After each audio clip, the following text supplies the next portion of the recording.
suis pas certain que le président de la République, il est au courant que ce qu'on a mis sur les marchés, la formule n'est même pas stabilisée des vaccins. Il y a vraiment un gros doute. Je suis prêt à venir leur montrer tous les éléments, et c'est à eux de juger, c'est pas à moi. La question, c'est est-ce qu'une AMM conditionnelle doit nous conduire à commercialiser un produit dont on n'a même pas encore fini de caractériser totalement la substance active elle-même.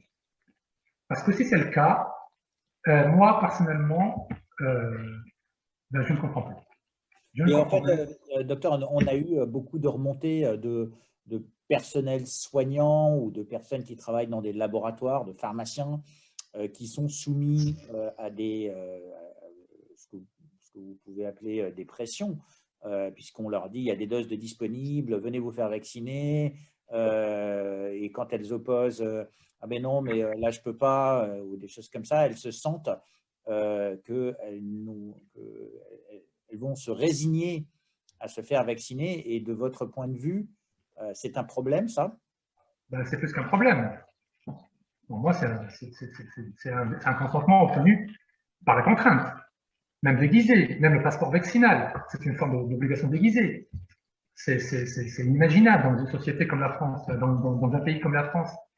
Enfin, je veux dire, vous savez, hein, entre une démocratie et d'autres régimes, c'est pas une question de nature, c'est une question de degré.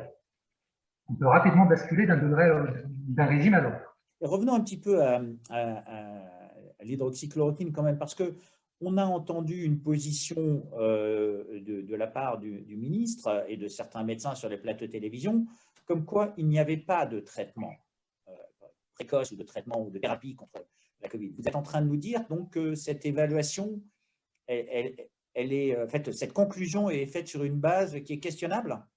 Alors moi, ce qui m'a surpris dans ce débat, c'est les deux poids, deux mesures. C'est-à-dire, on exigeait de l'IHU de Marseille des éléments légitimes, de preuve, et par ailleurs, on voyait l'attribution de certaines autorisations avec des exigences beaucoup moins sévères que ce qu'on accordait, que ce qu'on demandait à l'IHU de Marseille. Donc là, vous parlez par exemple du remdesivir, j'imagine.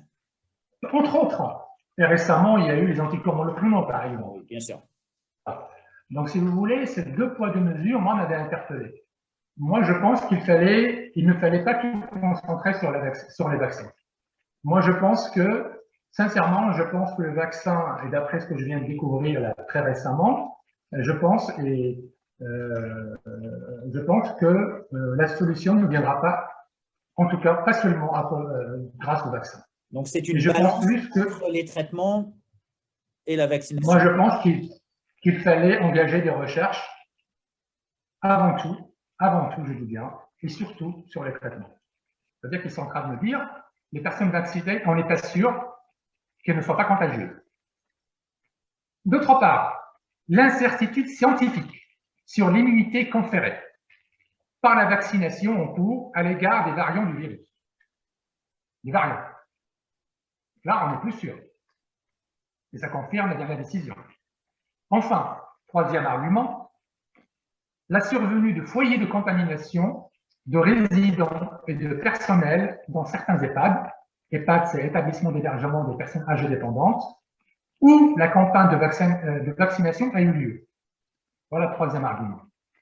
Ils disent 1, prudence, études récentes, on n'est pas sûr que les personnes vaccinées ne sont pas contagieuses.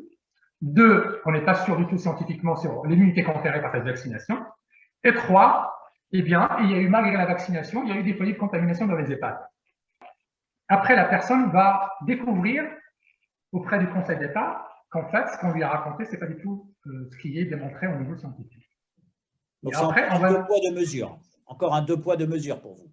Mais non, c'est une divergence de discours entre le discours. Une information.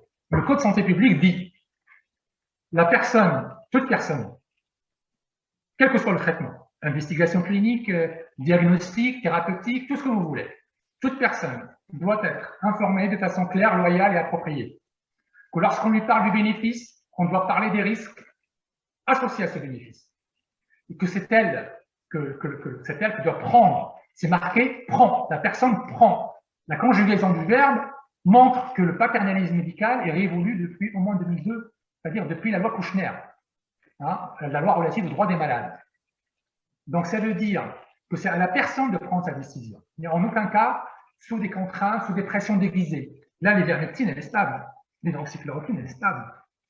Donc, comment se fait-il que des produits dont la formule n'est même pas encore stabilisée, ils ont une AMM conditionnelle, et les essais cliniques continuent en cours, et pourquoi on interdit l'ivermectine et l'hydroxychloroquine? Pourquoi on ne leur accorde pas le même régime, puisqu'on fait des tests qui pourraient être qualifiés de sauvages, en violation de toutes les réglementations relatives aux essais cliniques et à la protection des personnes. Et bien, s'ils autorisent le vaccin, une fois injecté, qu'on ne peut même plus arrêter l'effet, l'ivermectine, au moins, s'il y a un problème, vous pouvez l'arrêter. C'est un comprimé. L'hydroxychloroquine aussi. Donc, à minima, si j'avais un conseil, je peux faire que ça, moi, je n'ai aucun pouvoir. C'est d'abord que les hommes politiques arrêtent de regarder toujours vers là-haut, qu'ils écoutent un peu les gens du terrain, qui voient les choses comme ça se passe dans la vraie vie, au contact des gens, et qui s'intéressent au traitement, avant qu'il ne soit trop tard.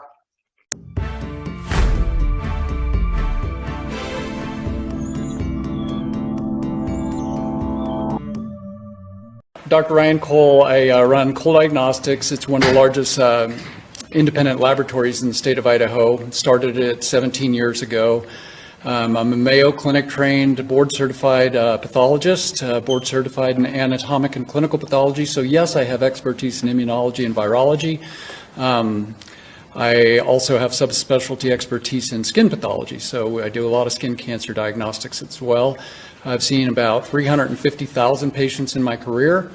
We've done about 100,000 COVID tests in the past year, so it is right up my alley, and so I'm not just blowing smoke today. This is my area of expertise.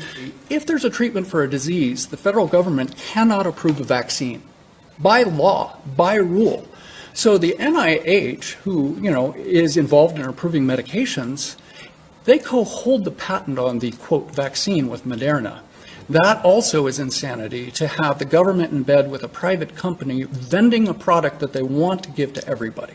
Ivermectin, if that's added to the mix, it decreases the death rate by 75%, if given early by 86%. In August of last year, we found out that it killed coronavirus 99.9% in Petri dish studies. The NIH, what did they do? For reasons I already explained, they recommended against it. And they did it on monkey cells instead of human lung cells. They're like, oh, the dose would have to be too high. They fudged the data. Unfortunately, some brave doctors in Texas, in Florida, in Wisconsin have been using it in their hospitals. They have decreased their death rates by 70 to 90% in their hospitals. 70 to 90. In Houston, one hospital was using it. Now all the hospitals in Houston are using it. Conflict of interest, federal government in bed with a vaccine company. Absolute conflict. They don't want a therapy to work because then they can vend their vaccine.